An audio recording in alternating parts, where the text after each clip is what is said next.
Shane Claiborne said this: "My goal is to speak the truth in love.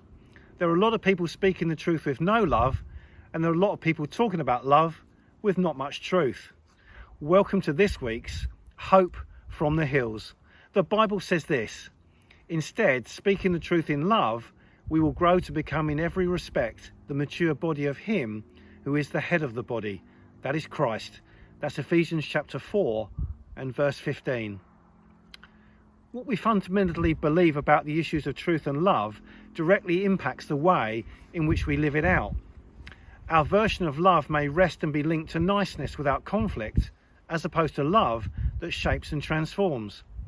And when we consider truth, is it led by self-righteousness and moralism that finds itself devoid of the oxygen that is love, starving both healing and growth?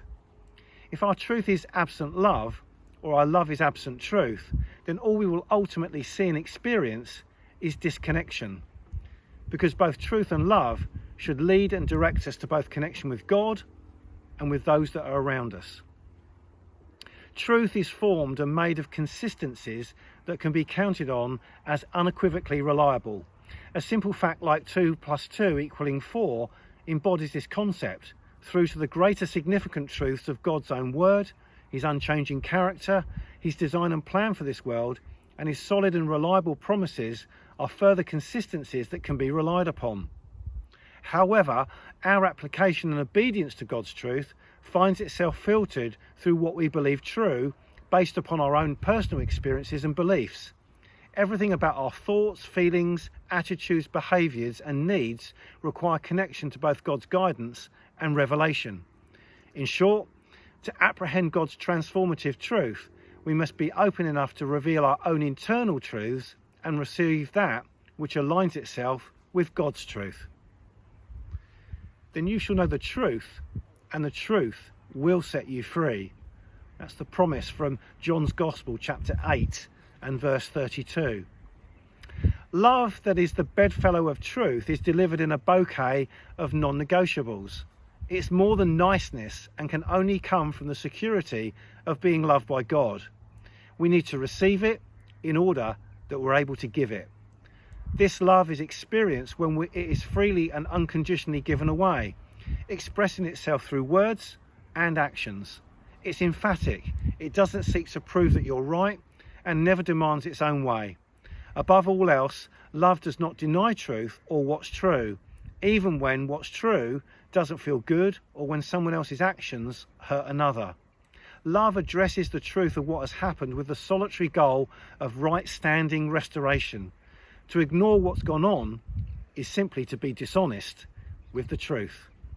And when it comes to God's truth, our understanding gets filtered through our own shortfalls and shortcomings. For that, we need His revelation, wisdom, and guidance. He and He alone is the final arbiter of truth, while our ability to love as He intended can be contained and limited by how much of His love we've actually been the recipients of ourselves. None of us can give out of the well of what we do not have. Matters of truth and love continually require us to remain connected to the one true source of truth and allow His love to penetrate the depths of our own hearts.